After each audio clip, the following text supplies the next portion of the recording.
All right, y'all. We back with another reaction right here on ABP Reactions. And right now, man, they're trying to put this title on my boy Puka Nacua that he's out of control. Let's find out what's going on, man. Has sued Puka Nacua, alleging multiple lawyer kind of admits it, kind of downplays it as horseplay, but don't mess around with these guys who have nothing to lose and everything to gain by getting you to say or do something stupid. I'm worried about Puka because Puka has become a target. You are of entirely too much value to carry yourself like you're carrying yourself. About 3 months ago, I made a video on this channel saying that this looks really bad for Puka Nacua. It covered 11 days in December where Puka live streamed from the locker room, argued with his teammates, his brother got arrested for stealing an NBA player's car, and then he went on an Aiden Ross live stream and agreed to do an anti-Semitic touchdown dance. He criticized the refs. So how you holding? See, look, I gotta stop right there. Y'all can't do that. Y'all put it on Puka like he knew what the fuck was going on with Aiden. Y'all gotta blame Aiden Ross for that. I hate that they keep making this about Puka knowing that he knew that was. Nobody know what the fuck that is. Nigga, nobody. If you would show anybody from LA, Long Beach, Compton, and did that to him, they like, what does this mean? We'd be like, what the fuck is that? We would have said, like, that's some gay shit. You know what I mean? But what the fuck is that? But y'all keep saying Puka did this. No, Aiden Ross did it and told him to do it with him. He didn't know. Fined 25 grand, and then immediately tweeted about the refs 2 minutes after a loss to the Seattle Seahawks. And judging based off of the comments, you guys absolutely love this video. So me being the very self-aware creator that I am, I figured that now that we got an update to this situation, I just had to bring it to you guys. And at the end of the video, I said over the next few months, we're gonna find out who Puka Nacua really is. And guys, I hate to say it, but the whole situation got like 1,000 times worse. Some of this stuff is comical. Like, since that video dropped, Puka shot his shot at Sydney Sweeney, which I don't understand why anyone would like Sydney Sweeney, because if according to everyone's favorite plastic surgeon, this is how we should view Sydney Sweeney. Some people think that, like, Sydney Sweeney is extremely attractive. I would say Sydney Sweeney is very attractive. I would say that she's pretty malformed. But this story's just weird. He lied about going on a skydiving date with her. Then he was spotted with at least 4 different influencers and celebrities. He mocked Sam Darnold during the Super Bowl and got clapped back by a Seahawk fan wearing a ring. He called Myles Garrett the NFL's version of Giannis to say they're both fickle. It's like him and Myles Garrett. I'm like, I don't want to be here. Hey, look, I'm back, guys. I think so. He said the Kansas City Chiefs missed the playoffs because of a Taylor Swift curse. And now, I mean, damn, is he lying? Like, come on, this is what everybody is saying. Don't try to just highlight just because he said it, nigga. Like, everybody is saying that. Nigga, Taylor Swift, man, she was over there getting more attention than the goddamn players. You go watch a goddamn Kansas City Chiefs game, they showing her the whole goddamn game. As of yesterday, he's been accused of biting a woman on New Year's Eve and allegedly saying an anti-Semitic slur at dinner. The man is currently being sued for assault and battery, and his own lawyer basically admitted the bite happened, but he called it horseplay. Now, I will admit there's some peculiar timing to this. All this is going down while his NFC West rival, Jackson Smith-Njigba, just became the highest paid receiver in NFL history. And honestly, my very last video is on this topic, how Puka Nacua is up next to reset the wide receiver market. He just has to not do dumb for a little bit. But not even Puka Nacua could hold himself back. This shit all came one day after that goddamn JSN deal, dog. One day after the goddamn JSN deal was announced, they started putting slander on Puka's name, man. One day after. Because the talks instantly was like, if JSN is getting this deal, Puka deal gotta be better. Next thing you know, slander. What does that tell you? Man is speed running every possible way to fumble a $170 million contract. And guys, as someone who started his career covering the likes of Antonio Brown or Earl Thomas, I gotta admit, this might be the dumbest way to fumble a $170 million contract. So there's some crazy stories in this. This video is probably gonna get demonetized. If you wanna help us keep this video in the algorithm, make sure you drop a like. And if you wanna make sure that our videos keep hitting your feed, make sure you're subscribed, because we're about 5,000 subscribers away from hitting 1.1 million subs. Now that we got all that out of the way, let's get to today's video. Mic check 1 2 1 2. What's going on, everybody? So if you saw the last video, you already know the timeline, but for those who didn't, here's the speed run. On December 7th, Puka Nacua live streamed from the Rams locker room against team rules and argued with a teammate who told him to stop. You better turn it up, watch. Hey, don't do it. I was gonna yell at me. Hey, bro, don't live stream. Okay, no live stream, bro. Bro. Yo. Don't live stream in the locker room. What? I'm not. What do you mean you're not? I'm looking at it. I know, but it's not of everybody. Ain't nobody but Cheek on the camera, man. Chill out, man.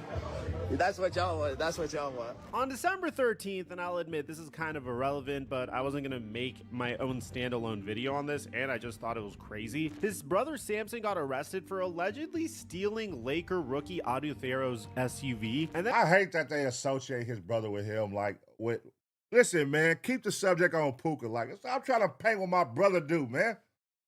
That's my brother, but God damn it, I'm not right there with him. Unless I'm in the car with him, still in the car, don't put my name next to that motherfucker. That's my brother, but yeah, nigga, why you bringing up all his shit like that's me? and validated at the one hotel like nothing happened. On December 16th, Puka went on Aiden Ross's live stream, trashed the refs. You think the refs be sometimes? Oh, 100%. I'm like, they had a... Yes, the refs are the worst because they're just, some of the rules aren't that, like, these guys want to be, these guys are lawyers and like they want to be on TV too, bro. Like the game is, you don't think he's texting his friends in the group chat like, yo, you guys just saw me Sunday Night Football? Like that was no way. Like that said that concussions aren't real. I also believe that concussions are all in your head. You just can't think about it. Seriously? So concussions aren't real. It's all in your head. It's a yeah. What about ACL tears? And agreed to do his gesture based on an anti-Semitic caricature as a touchdown celebration, and he apologized for that one. I could understand if you don't know that that's an anti-Semitic gesture. Then on December 18th, after a career game against the Seattle Seahawks where the Rams blew a 16-point lead and lost in overtime 38-37, Terrible, man. Fucking terrible. Still heard about that. Puka immediately tweeted about the refs again. Then he deleted it in minutes. He got fined $25,000 by the NFL for the original ref comments. At the time, I said that this looked like a pattern. A talented young guy who couldn't get out of his own way. At the same time, I gave him the benefit of the doubt. This is a 24-year-old guy that is getting in the middle of LA influencer culture, and he's more than capable of learning from his mistakes. But unfortunately, Puka didn't slow down. He just hit the gas pedal even harder. The Rams had a remarkable season. They finished 12-5, made a deep playoff run, beat the Panthers and the Bears, but then lost to the Seahawks 31-27 in the NFC Championship. Puka had a remarkable game. He had 9 receptions for 165 yards and a touchdown. He played incredibly, but the Rams season was over. 1 game short of the Super Bowl, and that loss was heartbreaking. And Puka said all the right things afterward about missed opportunities and wanting to come back stronger. So you'd think this offseason would be about recovery, growth, and getting locked in, but instead Puka turned this offseason into a reality TV show. It started on January 30th. Sydney Sweeney did a Cosmopolitan interview where she described her ideal partner as athletic, outgoing, funny, and someone who would go skydiving with her. Puka saw that and immediately quote tweeted it with 2 words: love skydiving. That tweet got 19.5 million views. Let's go, Puka. Shoot your shot, man. Shoot your motherfucking shot. Ain't nothing wrong with that, Puka. Millions of people saw it. Now, here's the thing. Puka has a fear of heights. He admitted this himself at the NFL Honors a few days later, but he kept the bit going. He told reporters that he had reservations for Wednesday to go skydiving with Sydney Sweeney. Okay, I got you. Sydney Sweeney. Yeah, Sydney Sweeney. I have reservations for us on Wednesday, actually. Is this breaking news? Are you gonna wear those glasses when you go skydiving with Sydney Sweeney? Oh, I'm planning on it. The problem with this bit was Sydney Sweeney never responded to bro. She's been reportedly dating Scooter Braun. Puka was basically oh shit, I didn't know that. Damn. Oh, Puka, you stepping on Scooter Braun toes. Oh, another Jew. Another Jew. God damn it. It makes sense. Now I get it. You playing with Scooter Braun's girl now? I'm like, why is his name back in the... You playing with Scooter Braun's girl? Oh. Put a pin in that, y'all. That's very important. Scooter Braun's girl. Yeah. That nigga got pulled. Sydney Sweeney's DMs having a podcast with himself. And when he was finally asked about it later, he admitted it on the One Night with Steiny podcast that Sydney Sweeney never hit him back. The Sydney Sweeney tweet, no response. No response. Can I break that? I mean, that one's out there. I'm like, I think she has a boyfriend. That might be the only reason. No response. then I understand. I'm like, I would be mad if somebody like was openly shooting their shot at my girl too. So I was like, I try to like, after I figured that information out, try to play Play it cool. Now, I thought this was just a funny and cute story, not anything that deserves its own video. The only reason I brought it up is Puka's lack of self-awareness, whether it's a cute little joke trying to shoot his shot at an actress or something way more crazier. The lack of self-awareness is a recurring theme in his life. The day after the skydiving tweet, Puka was spotted leaving a sushi restaurant in West Hollywood with an influencer named Hannah Stocking. Photos show them walking arm in arm down the street. There's no comment from either side. I guess just LA athletes hanging out with LA influencers. Get out there, Puka. Get out there on that ass. February 15th, he's at the Daytona 500 with Charlotte Flair, who, by the way, is 15 years older than him. Late February, he showed Puka, get out there, nigga. was up at a Top Golf event in LA with another influencer, Sarah Safari. And then on March 2nd, Puka's at an LA Kings hockey game, sitting ringside with Overtime Megan. This is 2 days after the Sarah Safari airport sighting. So to keep score, Sydney Sweetie, Hannah Stocking, Charlotte Flair, Sarah Safari, and Overtime Megan, all within. Let's go, Puka. Fuck you mean, nigga? He cracking shit. Listen, man. That nigga is young. He about to get a fat deal as long as he plays cards right. He about to get this fat ass deal. Right now, JSN is the receiver with the biggest contract, wide receiver. Nigga, it's about to be Puka. He plays cards right. He gets this deal done. It's going to be Puka. No doubt about it. He's one of the coldest in the NFL right now. He's supposed to be out here enjoying the fruits of his labor. But Puka, as you see, man, I see you got a type. And your type is white women. Be careful, my brother.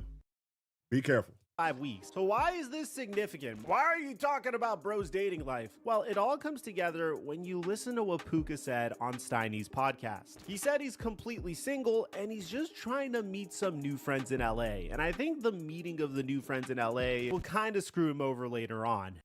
Now, during all of this influencer touring, Puka also managed to make himself look like the villain of Super Bowl week. Following the Seattle Seahawks victory against the New England Patriots in the Super Bowl, Puka Nacua tweets at Sam Darnold from his couch. The tweet almost got 9 million views, and the response was brutal. Ernest Jones IV, who used to be Puka's teammate on the Rams before getting traded, quoted the tweet and wrote, "Ain't you at home, goofy ass?" And nothing wrong with that. Them are rivals right there. Fuck them niggas. Fuck the Seahawks. Fuck the Seahawks, nigga. Super Bowl champion telling his former teammate to sit down, and honestly, he has every right to. Sam Darnold just completed the greatest redemption arc in modern NFL history. He went from seeing ghosts with the Jets to leading the Seahawks to a Super Bowl. He threw for 3 touchdowns in the NFC Championship game against Puka's Rams. He's got a ring, and Puka's at home tweeting. Puka later explained on the Steiny podcast that he was actually laughing at a moment where Darnold tried to take a knee. But also, it was like, there's a clip of like when point in the game where he tries to take a knee and he like kind of falls into like the Patriots guy's like lap, and like he guy tries to help him up and like he doesn't take it. So I'm like, that's where it came from. I'm like, but then I was like, after everybody started playing, I'm like, yo, we beat you guys. The Rams suck. Sam Darnold owns you. And I was like, all right, I'm not gonna explain myself now. I was like, it was too far already. So Puka claims it was about that specific funny moment, not about disrespecting Darnold overall, but the damage was already done. Fans were roasting him. Barstool's John Rich posted, "This guy kinda sucks, huh?" Another fan said it was almost impressive how quickly this guy turned himself into one of the league's most unlikable players. Nigga, please, man. That nigga's the nigga, man. Fuck y'all talking about. He sucks. Nigga, you know you a goddamn lie. These niggas is crazy, man. Shut up. And Puka didn't even stop there. He went on the Pat McAfee show and compared Myles Garrett to Giannis Antetokounmpo. Like him and Myles Garrett, I'm like, I don't want to be here. Hey, look, I'm back, guys. This is Puka going after a 2-time Defensive Player of the Year, a guy who just signed a $160 million extension. The man has literally zero filter. Every single thought that enters his brain just exits his mouth within seconds. Let it ride. Now, I know why you guys clicked on this video. I wanted to set the stage here. Let it Because ride, here's where Puka. all of this starts to actually matter just beyond the drama in the headlines. To tell you what's at stake, Puka Nacua is about to become one of the most expensive players in the history of the NFL, or at least he was supposed to be. On Monday, the Seattle Seahawks signed JSN to a 4-year, $168.6 million contract extension with $120 million guaranteed. That's $42 million a year. The highest paid receiver in NFL history. crazy. JSN and Puka are from the same exact back-to-back draft class. They play in the same division, and now JSN has his bag secured, while Puka is still making, and this is honestly wild, $500,000 in a year after taxes, and the man reportedly can't even afford to buy a house in LA. Bro, 500,000. They trying to play my boy, man. You feel me? That nigga playing like that, one of the greatest motherfuckers in the game right now, playing receiver, and only making 500,000. And then y'all want to give him a hard time. Nigga, he works hard for this money, man. 170 million. He works hard. Nigga, he deserves that. Don't try to put just because he's dating multiple women and he made some tweets like that's going to affect his goddamn, like, man, who cares? That Aiden Ross shit, that was Aiden Ross. Like, why are y'all trying to create this false narrative on Puka like he just out here losing his fucking mind for making some tweets and dating multiple women? And, like, come on, man, pay that nigga his money. Scooter Braun, what are you doing here, brother? I'm on you. What are you doing? Just because he's tried to holler at your girl, now you putting these headlines on him? No, I haven't. I'm still renting out here. I'm like, Seriously? I haven't got paid. I'm still waiting. Bro's taking home $480,000 a year after taxes in LA as the league leader in receptions. Think about that. The best receiver in football can't buy a house. Now, Puka's extension should be the biggest deal in the history of the wide receiver position. Yes. Adam Schefter said that JSN's deal will set a new bar for Puka to clear, and we're talking north of $170 million. Spotrac had Puka's market value at $38.7 million per year before JSN's deal. Now it starts at $42 million and it goes up from there. But here's the thing that should terrify Puka. Mike Garofalo said that his expectation is that the Puka deal is going to take a while because the Rams have a lot of other business to handle. They've got multiple young guys to pay. They traded a first-round pick for Trent McDuffie, and they're trying to build a Super Bowl roster around Matthew Stafford's final years. And then there's the AJ Brown situation, which might be the biggest warning shot that the Rams could have possibly fired at Puka. Now, this was originally reported by Diana Rossini that No. That had nothing to do with Puka. You know what I mean? That had nothing to do with Puka. See what I'm saying? They on some bullshit, man. Y'all on some bullshit, man. Rams were in serious discussions about trading for AJ Brown from the Eagles, which is kind of crazy because the Rams already have Puka and Devontae. That's who they was going to get rid of, Devontae. Sean McVay came out and told Devontae Adams he might be getting traded. This is a statement that came out from the Rams. Listen, man. Now stop putting it on Puka. Give Puka his money. Adams, why would they need a third elite receiver? Well, Albert Breer went on his podcast and basically said the quiet part out loud. He said he wondered if the Rams' interest in Brown was less about actually acquiring him and more about sending Puka a message. His exact framing was questioning whether the Rams were doing this to give Puka a kick in the ass, adding that things haven't been perfect with Puka. That is an NFL insider telling you that the LA Rams, a team that is built around Puka Nacua, are potentially using a trade rumor as a negotiation tactic because they're concerned about his behavior. When your own front office is putting leverage plays out there in March because they're worried about your maturity, that's not a negotiation, that's an intervention. Now, the Rams eventually moved on from Brown due to medical concerns, and they locked in Devontae Adams by paying his $6 million roster bonus. So Puka and Adams are the guys for 2026. But the fact that the conversation happened at all tells you where things currently stand. Okay, so now we get to the part that originally made me want to make this video. Yeah, believe it or not, I didn't originally get motivated to make this video because Puka Nacua was seen hanging out with influencers. And I got nothing wrong. This next part's a little graphic, so consider this your trigger warning. This is where things go from Puka needs to grow up to Puka might actually be in serious trouble. On Tuesday, TMZ broke the story that a Los Angeles woman named Natasha Atiabi filed a temporary restraining order against Puka Nacua. The filing is based on an incident that allegedly occurred on New Year's Eve. That's less than 2 weeks after everything we covered in the last video. According to her filing, the group went to dinner in LA's Century City neighborhood. During dinner, she claims Puka said, and I'm gonna read this exactly as it was reported, "F all the Jews," in a manner that was audible to her and others at the table. Come on, man. Like, come on, man. Now, this is why I said put a pin in it. Y'all notice this story comes out right when it's time for his deal and he's flirting with Scooter Braun's girlfriend. Oh, hell no, man. What the fuck, man? And what is Scooter Braun? Come on, man. I'm telling you, listen, it sounds far-fetched, but y'all know it ain't far-fetched. This is entertainment world, bro. These niggas make shit happen like that. I'm going to teach this guy a lesson. It's that mentality. I'm going to teach this guy a lesson.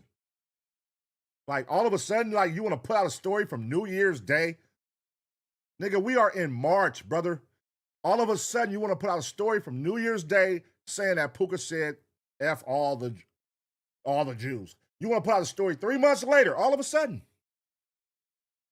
Come on, man. What that sound like to y'all? We ain't stupid. He described this as the first act in what she called an escalating pattern of vulgar, threatening, violent, and harassing behavior that night. Now, I need to point something out here. This is the second time in 2 weeks that Puka was connected to anti-Semitic behavior. The Aiden Ross stream happened on December 16th. This dinner allegation is from December 31st. Whether you believe the woman's account or Puka's denial, the fact that he's now facing 2 separate anti-Semitism related incidents in a 2-week window is deeply concerning. And I said this in the last video, as someone that's Jewish. Why do they make this such a big fucking deal, dog?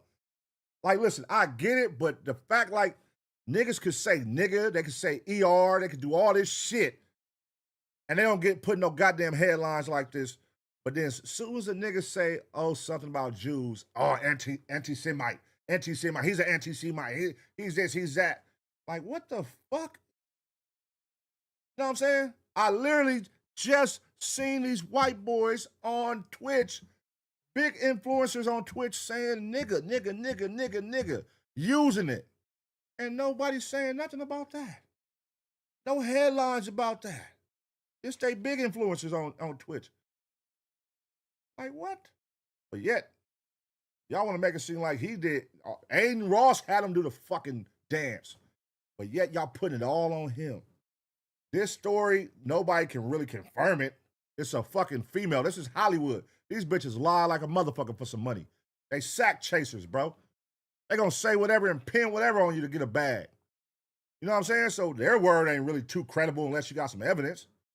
You know what I'm saying? Like, I don't know, man. Like, they keep using this Jew thing on Puka, like trying to paint him out to be a racist or something. Like, I don't like that. This pattern hits a little different for me. After the dinner, Atiabi says she and a friend got into a Mercedes-Benz Sprinter van with Puka and others. This is where the physical allegations come in. She claims that Puka got touchy-feely with her and then dropped his head into her friend's lap, bit her friend's thumb so hard that she screamed, and then bit Atiabi on the left shoulder hard enough to break the skin and leave a visible bite mark. TMZ published a photo of the bite mark from the restraining order filing. The day after the incident, Atiabi says that she went to the police and filed an incident report. Then, according to court filings, there was a mediation conference in March where Atiabi's side claims that Puka's team threatened to go to the media with their version of the events. And that's exactly what happened. Puka's attorney came out swinging. He called the whole thing blackmail and said his office was contacted with demands for millions of dollars. On the anti-Semitic comment, his attorney says that he's spoken to the witnesses, including other Rams players who were at the dinner, and none of them heard Puka say it. He says a sober witness has unequivocally stated that Puka never made the comment. Now, exactly. And you're suing him. I want millions. She wants millions of dollars just for that. here's where it gets a little complicated. On the bite itself, the attorney didn't deny that it happened, but he called it horseplay that left a temporary mark. Mike Florio pointed that out. The lawyer essentially admitted to at least one bite occurring while trying to downplay it. The attorney also says he has video evidence of Atiabi partying at a club and twerking with Puka after the alleged incidents, which he says contradicts her narrative of being traumatized. The restraining order was denied by a judge, but not because of the claims were thrown out. The court said it needs more information and scheduled a hearing for April 14th. And then on March 25th, Atiabi's attorney filed a full lawsuit against Puka for assault and battery, gender violence, and negligence. She's claiming physical injury, pain and suffering, medical expenses, and severe emotional distress. Meanwhile, goes back to what I was saying, man. You have a type, and that type, you gonna get your ass in trouble. You better listen, man. Take notes from all these football players that came before you, brother.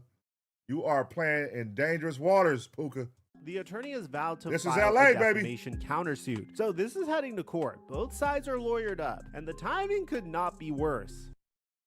Let's talk about what this actually means in dollars and cents, because the numbers here are staggering. JSN just got that $168.6 million contract over 4 years, but Puka has arguably been the better per game player. His 95.3 receiving yards per game over his career are the most in NFL history. He led the league with 129 receptions for 1,715 yards in 2025. He's got a 96.3 overall PFF rate, first among all receivers. On pure production alone, Puka's deal should top JSN's. But Jackson Durham of the Rams Report put it perfectly when he said allegations of abuse against a woman are one of the worst things that can come up during contract negotiations, and this will massively complicate Puka's extension. The Rams already have leverage. Puka still got a year left on his deal and was drafted in the 5th round, so they could franchise tag him if they wanted to buy time rather than commit to him long term. Think about what the Rams are weighing here. You've got a 24-year-old who is undeniably one of the 3 best receivers in football, but in the last 3 months he's been connected to anti-Semitic incidents twice, been accused of assault, can't stay off of social media, can't stop antagonizing other players and teams, got his own QB telling him to wise up, and has been spotted with a different woman every week of the offseason. Do you really want to guarantee this man $120+ million? What happens when he gets his bag and doesn't have the contract motivation keeping him in line? What if the money turns him into the next coming of Antonio? What if? We don't fucking know, nigga. But don't try to paint it like that's what's gonna happen. We don't know what's gonna happen when he get his money. You know what I'm saying? Like, we can't dictate what niggas gonna do when they get the bag. We could think that, hey, look, he acting crazy right now, he might get crazier, but he might get the money and wise up, nigga. You know what I'm saying? Get the proper people around him, all kind of shit he needs. You never know. You never know. But have y'all been sold on why he shouldn't be paid based off what they have presented here right now? Just because he's dating other women, he's partying. You know what I'm saying? That's what you go to the club right now, I was just at the club, 2 nights ago. NFL niggas all up in that motherfucker hanging out. That's what they do. This is LA. This is Hollywood. They're going to come out here and party and hang out, hit all the hookah spots, hit the nightclubs, hit the restaurants. That's part of the game, man.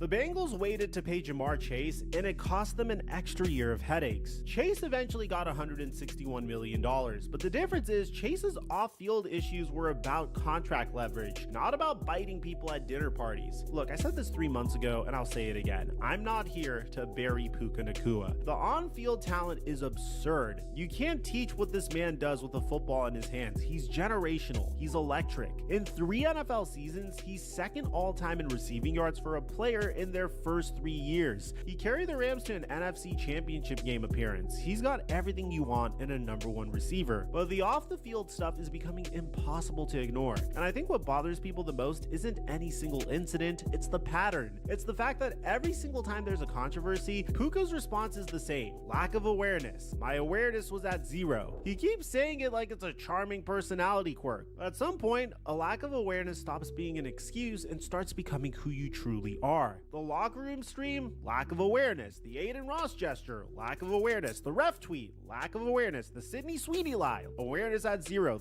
Man, what are you talking about? See what I'm saying? Like, really listen what he presented right now. Going live in the locker room. Like, man, shut the fuck up. Like, he went there and started showing all kind of shit. Golly, bro. Y'all niggas extra. Sam Darnold tweet during the Super Bowl. He just didn't think about it. The bite was just horseplay. No Puka slander on my watch, buddy. Puka seems to believe that nothing is ever that serious, that he can just laugh it off, apologize if it gets too loud, and move on. And that works when you're a nobody. But Puka Nacua isn't a nobody. He's one of the biggest stars in the NFL. He's about to negotiate the largest wide receiver contract in history. Wide receiver in the NFL. Watching. He has an entire franchise depending on him. The comparison that keeps coming to mind for me is Antonio Brown. And before you come at me, no, I'm not saying that Puka is AB. AB's situation was on a completely different level, but the trajectory of a hyper-talented receiver who... Wait, what? No, that just made me hot. So you trying to compare AB to Puka Nacua to AB? No fucking way, man. Oh, hell no, man. What the fuck, man? No way. can't stop self-destructing, who keeps pushing boundaries and testing limits and assuming the talent will always outweigh the chaos, that's a path that doesn't end well. AB went from being the best receiver in football to being out of the league entirely. Talent wasn't the issue, and it unfortunately never is with these guys. If you want to check out our doc. All right, man. Puka Nacua. You know what I mean? Hands down, the best wide receiver in the NFL today. You know what I'm saying? They playing with my boy, man. They don't want to give him his money. They trying to find every little reason possible why not to. You know what I mean? Rams, is this us doing this? What is going on? I've been hearing the allegations that we don't want to pay this man. We gotta pay him, man. Give Puka his money, man. Y'all tripping. I don't get the same sense like he's about to spaz out and lose it all over. Like, look, man, he's just out here. He's young. He's enjoying the LA lifestyle. You know what I'm saying? That's the thing. Like, he got big brothers on the Rams. We got a real tight-knit family organization, man. Like, they are family over there, man. And they know we on this drive this year for the Super Bowl. This might be Stafford's last year, which I think it will be. Stafford's last year. It feels like we're going for it this year, man. We're going for it all this year. We need everybody intact. You know what I'm saying? Puka, we are going to need you flawless, brother. Flawless. So right now, you see they got a target on your back. They're out to get you. You know what I'm saying? Keep your hands clean, tighten up, and get ready to bring home the Super Bowl trophy. It's happening this year, baby. We're getting it. This season coming up, we got it. You know what I mean? Super Bowl will be in L.A., and we will be in the building. Ain't that right, Puka? You ain't going to blow it. You ain't going to blow it. I got faith in you, brother. I'm very biased when it comes to the Rams. Y'all know that. You know what I mean? Let me know what y'all think about this situation. Are they giving Puka Nacua too much pressure? Are they trying to overhype what he has going on? Or is he just, enjoying life as a youngster in the NFL, seeing some papers, seeing some new celebrity fame? Let me know what y'all think, man. I'm going to give y'all 2 seconds to smash a like. And as always, get ready for the next reaction.